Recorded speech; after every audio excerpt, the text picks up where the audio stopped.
गलत दवा की वजह से 1.5 साल के बच्चे की आंख की रोशनी चली गई। पिता का आरोप है कि बच्चे को सर्दी थी, डॉक्टर ने ऐसी दवा दी कि तबीयत ठीक होने के बजाय उल्टा खराब हो गई, साथ में बच्चे की आंख की रोशनी भी चली गई।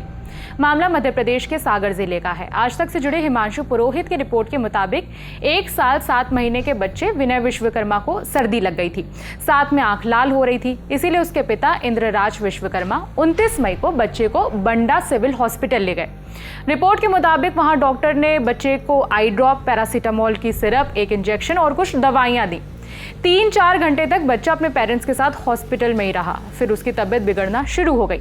जब केस हाथ से निकलने लगा तो बच्चे को सागर जिला हॉस्पिटल भेजा गया, वहां भी कोई राहत नहीं मिली। फिर बच्चे को भोपाल एम्स रेफर कर दिया गया। एम्स के डॉक्टर्स ने कहा कि इन्फेक्शन फैल चुका है और बच्चे की आंख की रोशनी पूरी तरह से जा चुकी है। 1.5 साल का बच्चा अब नेत्रहीन हो गया। सुनिए बच्चे के पिता का बयान। बच्चे की आंखें लाल हुई थी तो हम बंडा सा लेके आए थे, तो वहाँ पे डॉक्टर ने देखा, उसको बोतल लगाई, एक पैरासीटामोल की शीशी थी, एक ड्रॉप दे दी, उससे इन्फेक्शन बन गया आंखों में, उसको ऑपरेशन चली गई। आपने और कहाँ दिखाया? हम भोपाल भी ले गए थे एम्स में, तो उन्होंने बोला कि इन्फेक्शन हो गया है, दवा से इन्फेक्शन हुआ है, क्योंकि पहले FIR कर दो। तो हम यहाँ पे FIR के लिए आज कुछ बैठे कल भी आए थे, आज भी आए। बच्चे के पिता का कहना है कि दवाई देने वाले डॉक्टर का नाम उन्हें याद नहीं, लेकिन शक्ल से पहचान लेंगे। दिक्कत यह है कि FIR के बाद भी उनकी कोई सुनने को तैयार ही नहीं है। एक छोटे बच्चे की आंख चली गई, लेकिन अभी तक कोई ठोस एक्शन नहीं लिया गया। जिस डॉक्टर पर आरोप लगा, उनका कहना है कि केमिस्ट ने बच्चे को वो दवा नहीं दी जो उन्होंने लिखी थी, यानी दवा लिखी कोई और गई और दी कोई और गई, ऐसा आरोपी डॉक्टर का कहना है। उन्होंने कहा कि अगर बच्चे के पिता दवा खरीदने के बाद मेरे पास आते तो मैं उन्हें बताता कि ये दवा गलत है, लेकिन उनके पिता मेरे पास नहीं आए, ऐसा डॉक्टर का कहना है। अब सुनिए डॉक्टर का पूरा बयान। जो वायरल पर्चे में मैंने देखा है कि उसमें जो बच्चे की कंडीशन थी, बच्चे की कंडीशन ठीक नहीं थी, इसलिए उस बच्चे को तुरंत हायर सेंटर पे रेफर कर दिया गया था। और बच्चे को उसमें जो ड्रॉप लिखा था और जो दिया गया, जो वायरल पिक्चर में जो दिया गया ड्रॉप, वो अलग है।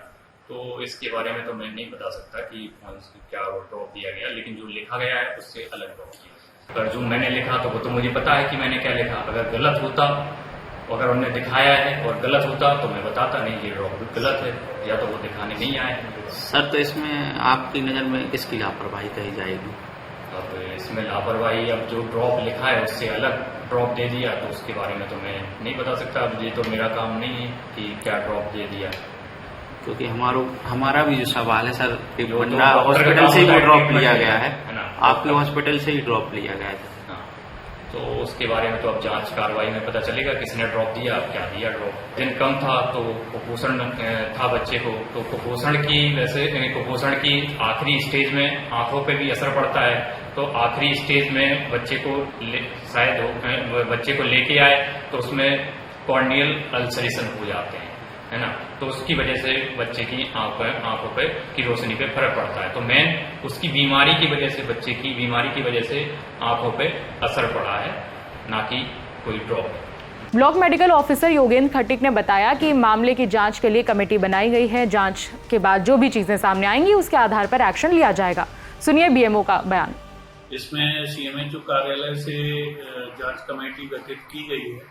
जांच कमेटी जांच करने के उपरांत रिपोर्ट देगी, जो भी दोषी पाया जाएगा उस पर कार्रवाई की जाएगी। सर, उसमें जो एक ड्रॉप बताई गई है, जो लिखा था पर्चे में आंखों की और नाक की दे दी है, तो इसमें आपका क्या कहना है? ये तो जांच में पता चलेगा। सर, ये तो है तो आपके हॉस्पिटल से, तो आप ये जांच में पता चलेगा कि ड्रॉप क्या लिखा था और क्या दिया गया है। जांच में जो भी सामने आएगा उस पर कार्रवाई। घटना को कई दिन बीत गए, लेकिन अभी तक जांच पूरी नहीं हो पाई। FIR दर्ज कर ली गई है, लेकिन किसी को गिरफ्तार नहीं किया गया। एक 1.5 साल का बच्चा, जिसे अभी दुनिया को देखना भी ठीक से नसीब नहीं हुआ था, आज हमेशा के लिए अंधेरे में जीने को मजबूर है। सवाल सिर्फ इतना नहीं है कि गलती डॉक्टर की थी या फिर केमिस्ट की। सवाल ये भी है कि उस गलती की कीमत आखिर एक मासूम बच्चे को क्यों चुकानी पड़ रही है। जांच चल रही है, आरोप प्रत्यारोप जारी है, लेकिन हर बीते दिन के साथ उस बच्चे की खोई हुई रोशनी लौटने की उम्मीद और ज्यादा धुंधली होती जा रही है। अब इंतजार सिर्फ इस बात का है कि जांच सच तक पहुंचे और जिम्मेदार लोगों पर सख्त एक्शन भी लिया जाए, ताकि किसी और बच्चे की जिंदगी ऐसी लापरवाही की भेंट न चढ़े। आपकी क्या राय है, कमेंट करके बता सकते हैं। मेरा नाम है विभावरी। बाकी खबरों के लिए देखते रहिए दी ललन टॉप। शुक्रिया।